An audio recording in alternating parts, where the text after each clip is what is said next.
good morning mga Lodi. So nakaisang booking rides na tayo mga Lodi. So nandito tayo sa General Mariano Alvarez Cavite or GMA kung tawagin sa short term. Okay, alright. So nakaisa na tayo mga Lodi. 212 yung galing dun sa Perez. Pagdating dito GCash, so nagdagdag naman pang cash out natin. So ginawang 240 yun. Alright, so mag-abang-abang na tayo dito. So mga naka 10 minutes na yata ako dito ngayon mga Lodi. Mag-abang, siyempre pagtsatsagain natin talagang mag-abang yan mga Lodi. Yun, alright. Meron sana kanina wallet. So dahil nag-top up na tayo ng malaki-laki kahapon, nasa 600 plus yung ating wallet. Yung kasama ko dito kanina na joyride din, konti ang wallet niya. So sa kanya na natin pinaubaya kasi kailangan niya ng wallet. Alright, so magkabang-bang tayo dito mga Lodi. So yun, nasa likod ko na yan, Congressional Avenue yan. Alright, so yung terminal ng mga jeep. Alright, gatsaga tayo, hopefully makakuha tayo kagad pa Manila. So yun ang target natin kasi mag-uumpisa na naman tayo magsundo mamayang hapon kay Melissa sa Alorica kasi alas 7 yung labasan nila. So yun, alright, kaya medyo inagahan natin na lumabas. So at 6:30 nakakuha tayo ng unang booking natin after na tayo mag change oil kasi nag change oil tayo kaninang umagang-umaga. Alright, so kailangan kasi talaga mag change oil tayo. Pagka humiling na si Red na lumabas na sa panel niya yung change oil, ini-schedule na talaga natin yung kinabukasan ang change oil niya. Alright, para lagi siyang nasa kondisyon bago ang kanyang mga anlangi. So malambot at magaan ang kanyang takbo. Okay, alright. So magkabang tayo dito mga Lodi. Meron yan kahit pabalik ng Dasma, okay lang yan. Or mamaya magpupusa tayo pabalik ng Dasma, tingnan natin mga Lodi. Alright, magkabang tayo magtyaga. Yun mga Lodi, so update tayo. Nakatatlong booking pa lang tayo mga Lodi. Matagal na sundan yung unang booking natin. So nagka-problema siguro si Joy kanina, pero yun yung mga kulang-kulang 3 oras. So tapos yung dalawa naman anti-interval mga 15 to 20 minutes lang. So isang 163 tsaka isang 172. So kain muna tayo, nasa Las Piñas na tayo mga Lodi. So gulay lang tayo tsaka sabaw. Alright, so gulay na laing tayo tsaka meron tayo sabaw mga Lodi. Okay, alright. So kain muna para tuloy-tuloy na mamaya pag may booking na tayo. Alright, yun mga Lodi. So update tayo, update. So kahit paano naka 6 rides na tayo mga Lodi. Alright, siguro ang gross income nun mga 900 pesos. So medyo ano talaga ngayon, maliliit lang yung booking natin. Meron tayong 91 pesos, tapos 100 pesos, 126 pesos, 170 dalawa, saka isang 240 kanina na GCash. So kaya lang nabuwasan na rin natin yun ng 100 dahil yung ating Smart Pro ay nangailangan ng load. Alright, so pagka globe kasi gagamitin natin mga load, may mga lugar siya na walang data, so hirapan tayo. So sa Smart Pro mas malawak ang coverage niya, lalo na dito sa Cavite mga Lodi. So nandito tayo sa Imus sa may buhay na tubig mga Lodi. So dahil nung pag-drop off natin dito sa Marcos Alvarez sa Golden Acres National High School, nakakuha tayo ng papunta ng Bacoor. So tumawid tayo dito sa may buhay na tubig. Dito na tayo mag-aabang-abang ng booking mga Lodi. Alright, so tsaga-tsaga tayo kahit paano 6. So dahil wala tayong gasolina kanina, nagdagdag tayo ng gasolina natin 100 pesos doon sa Phoenix. Mahal sa Phoenix mga Lodi. So pilitan na tayo mag-load kasi 1 bar na lang tayo. So 64 plus yan doon. Tapos paglagpas ko may Petron pa lang mga Lodi. Alright, may Petron pala 62.90 siya. So sayang din yung ilang piso na difference, sayang din yung mga Lodi. Alright, so magabang-abang tayo dito. Nandito tayo sa Alphamart. Yan o, Alphamart. malapit tayo dito sa Animal Clinic and Grooming Center. Yan o, nandiyan. Alright, so may mga subdivision yan dyan. May shell doon sa unahan. So mga ilang minuto mga lodi. So para makapagpahinga na rin yung mot natin. So nairita ako. Oh, maingay ang ating mga lodi. Oh. So hindi pa tayo naka-tornilyo niya na lost thread. Oh. Alright. So nakabuka. Bubuka talaga pala mga lodi yung ganito. Nakabuka. Ano? So naka ano. So pag umulan sa pool ang tubig doon. So nakabuka siya. Ay ako. Dapat may clip pala tayo dito mga lodi. Alright. Lalagyan na lang natin ng tape yan. So pag umulan. Alright, so lalagyan ko na lang to ng tape nito mga lodi. Yan, lagyan na lang natin ng tape o kaya sticker sunod. Alright. So tsaka tayo magkabang-abang mga 10 to 15 minutes dito mga lodi. Alright, sa gilid ditong Alphamart. Alright. Yon mga lodi, so good afternoon sa inyo dyan mga lodi. So marami nagsasabi matumal daw si Joyride ngayon. So tayo kahit papano nakasyam na booking rides na tayo mga lodi. So nandito tayo sa gilid ng City Hall ng Parañaque. So galing doon sa Merville, nakakuha tayo doon sa halagang 125 pesos papunta rito mga lodi. So kinuha na natin. So babakbak pa tayo hanggang mamaya. Before 7 kailangan nandun na tayo sa may Alorica, sa may MOA area. Okay, alright. So kahit paano, siyam na booking tayo mga lodi. Meron tayo ditong cash na 900 pesos. Meron tayong GCash na 395 pesos. So meron na tayong maliwanag na 1.3 kasi may barya naman tayo dito mga lodi. 1.3 ang net gross income natin. Nilabas na natin yung ginasolina nating 100 pesos kanina. Tsaka niload natin Ilalamog kanina na 100 kasi negative tayo kahit papano sa mga susunod na araw para magagamit natin siya. Meron tayong top up. Tsaka kailangan na, at tsaka yung ano natin Smart Bro, nag-expired yung load natin kanina. So bali ano na rin, nagamit nating GCash 200, bali 300 na rin kasi pati gasolina. So total naka ano na rin tayo kahit paano mga loading, naka generate tayo na 1,600 pesos. Alright, kahit paano sana malinis na ano na yun 1,000 pesos tayo doon gasolina at saka top up. So kahit paano may top up na tayo, so gasolina na lang. Tapos yun, kaya pa naman natin yan mga loading, mga 2 hanggang 3 booking. So may 1,000 pesos pa tayong net income nito, sigurado yan mga loading. Depende lang kung anong oras tayo makakuha tayo ng booking dito mga loading.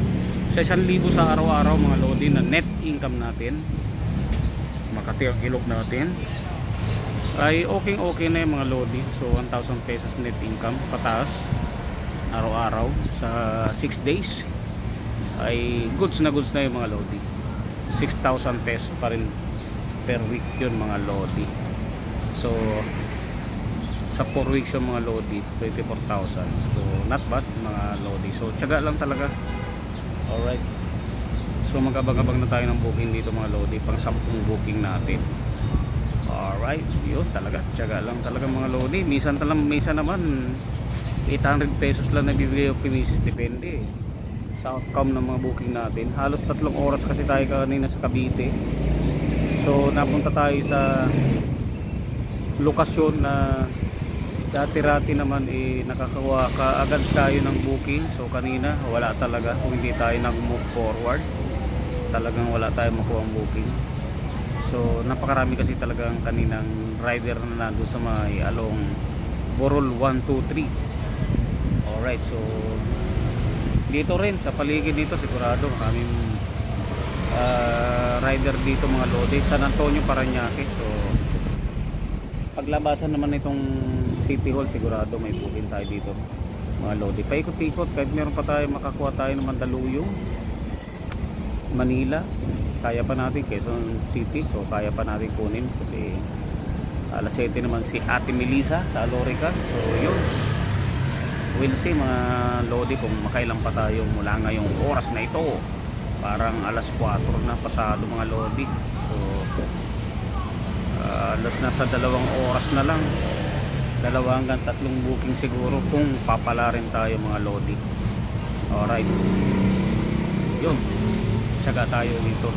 Maganda makuha natin dito mga lodi, mga pa-Manila, Malate, Ermita, o kahit MOA Park na. Tapos doon kukuha pa rin tayo doon kahit papasukin ng Parañaque. Alright, so yun, relax lang mga lodi. So ganun talaga mga lodi. So tsagaan natin, pagtsagaan natin talaga magantay. Alright, yun. So keep safe, ride safe, tsaka stay safe mga lodi. So si Paps nandun yun, Joyride. So may nakuha siyang booking nandun, si Joyride, si Paps. Kanina pa yun na pinapanood ko eh. So nagdi-discussion pa yata to sa kanilang destination. Right, so keep safe, ride safe mga lodi. So tsaga lang talaga tayo mga lodi, mag-abang-abang. So dahil itong panahon na to talaga panahon ng medyo pagtitiis eh. Alright, so pero dahil sa pagtsatsaga natin, kaya naman natin makuha yung goal natin mga lodi. Alright, so medyo mahabang oras lang talaga kailangan natin sa tali, tsaka mahabang pasensya. Alright, so nun yun mga lodi. So timing pa dito, i-check natin ang ating data. Alright, so ay bumaba na si nandun eh, bumaba na. So may siguro kanina pa yung mga lodi bumaba uli si madam. Alright, baka may inay. Yun, good morning mga lodi. So 1 hour tayo nag-aabang-abang doon sa bahay ng first booking rides natin. So walang pumapasok mga lodi kasi paglabas natin ang daming mga riders. Alright, ang daming JR rider, pati sa Gentry sa Manggan, sobrang dami nila. Siguro more or less para masampu lampas. Alright, so dito tayo nagtatambay mga lodi sa Langkaan, sa harap nitong gate ng Sierra Vista. Yan yung phase 1, ang phase 2 nandun sa likod natin mga lodi. So may pumasok na JR rider, so magpipick up siguro siya yun. Alright, so parang galing siya doon sa Palapala, so magpipick up siya dito mga lodi. Alright, dati lagi tayo nakaka-pick up dati dito mga lodi sa Langkaan ng mga long ride. So tingnan natin, laging short ride ang nakukuha natin dito mga lodi na mga past few days papuntang Lasal, pero okay lang yung mga lodi. Alright, so alas 8 pasado na mga lodi. So mag-abang-abang na tayo. Kung hindi ka pa napag-subscribe sa aking munting channel, please paki-subscribe mo na yan at paki-like, share at paki-click ang notification bell para ma-notify ka sa mga upcoming video na upload ko sa channel na ito. So shout out para sa mga dadagdag sa aking munting channel na nag-subscribe. Maraming salamat mga lodi. Okay, alright, good morning sa mga bumabakbak dyan. Pula, asul man, light blue man, ay keep safe, ride safe, stay safe kayo mga lodi. So keep hydrated, rehydrate. So napakainit ng pang-araw mga lodi. Alright, so pang-araw tayo ngayon dahil alas 7 si Ate Melissa sa Alorica ang uwi. So dinadaanan na uli natin doon mga lodi. Okay, alright, good morning, keep safe, stay safe. Yon mga lodi, what's up, napuwing pa tayo. Alright, so yun magsusungkit si bossing ng mangga. Alright, so mga nakadalawang rides na rin tayo mga lodi. So big time ang nakuha natin doon sa ano, sa Langkaan, sa Terra Vista Phase 2 mga lodi. Nakuha natin doon, first blood natin is papuntang BGC sa halagang 547. So automatic naman binigay na 550 ni bossing. So tapos tumawid tayo ng Kalayaan, nakakuha tayo ng papuntang Kamyas sa halagang 131 pesos. So kahit eksakto binigay, goods na rin yun mga lodi. Okay, alright. So syempre nag-move tayo. Dito tayo pumunta sa piyan natin is ano, Mona's Bake Shop. Alright, dito tayo sa Maginhawa. Yan, marami nagbubuk yan dyan sa Cruz na Bigas mga lodi. So dito tayo sa gilid dito. Okay, sa may kill mga lodi. Na tayo dito mga lodi. So 11 AM na din mga lodi. So tanghali na. So goods na rin kahit paano. Meron na tayong 680 pesos mga lodi. Okay, alright. Unlike kahapon mga lodi. So yun. Alright, so nagbook nga talaga si madam pala. Pumasok sa kanya yung binubok ni madam. Nakatayo doon kanina. Yun, okay. Alright, so alright, lodi. Yun mga lodi, so napadpad naman tayo dito. Alas 3 pasado na. Napadpad tayo dito sa Parkview mga lodi. So mag-aabang-abang tayo dito. Magtsatsaga tayo dito. Mag-abang ng booking. Kahit pa Marikina, kahit papunta ng SM North. Yun. Basta meron booking mga lodi, kukunin natin. Meron na tayo nakuha 58 pesos. Papuntang Labayani mga lodi. So ang nangyari mga lodi, balikan, so naging 116 mga lodi. Alright, so yun mga lodi, tsaga. So Rizal pinipilahan, so kasi nagluluto pa siya, so nag-aantay yung mga kanyang customers. Okay, alright, so walang tropa dito mga lodi. Alright, so Brian Bukalig ng papuntang North Caloocan, Barangay 177, malamang pag walang nakuha ang booking yun doon sa 177, babalik yun dito mga lodi. Pero meron naman laging booking doon mga lodi. Minsan papuntang Diliman, papuntang SM North. Yun, so tayo mag-abang-abang tayo dito. So susundo naman tayo mamayang alas 7 ng gabi mga lodi. So kahit pa paano mga lodi, meron na tayong ano ngayon, 1,150 pesos na gross income. Nailabas na natin yung ating pinangkain kanina. Meron pa naman tayong gasolina, so enough pa mga ilang biyahe hanggang makarating tayo sa susunduin natin. Alright, so kahit maka net income lang tayo, basta 1,000 plus ang net income natin mga lodi, may tapa, may gasolina tayo, okay na. So palagay ko target naman natin na yan dahil may 1,150 na tayo, makakuha tayo ng booking pang ano na, pang tapa at gasolina na mga lodi. Okay, alright. Yun mga lodi, so good afternoon. Alas 6 pasado na mga lodi, biglang umulan, so tumabi muna kami dito ni Reb. So nakisilong muna tindahan mga lodi kasi yan, lumalakas ang ulan. So hindi tayo pwedeng magpabasa at tayo nabilad kanina mga lodi. So tabi muna tayo, isang joyride, dire-diretso siya, nagpabasa.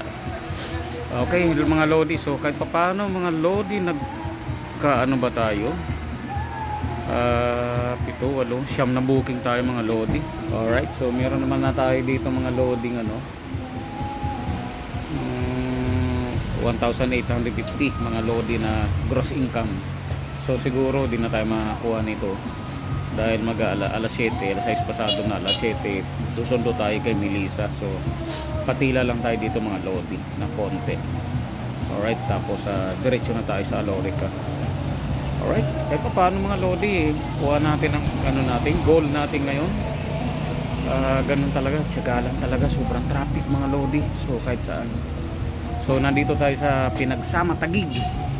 Alright, so yun mga lodi, yun ano lang naman pag ganyang ulan mga lodi, saglit lang yan Alright, so dumaan lang siya.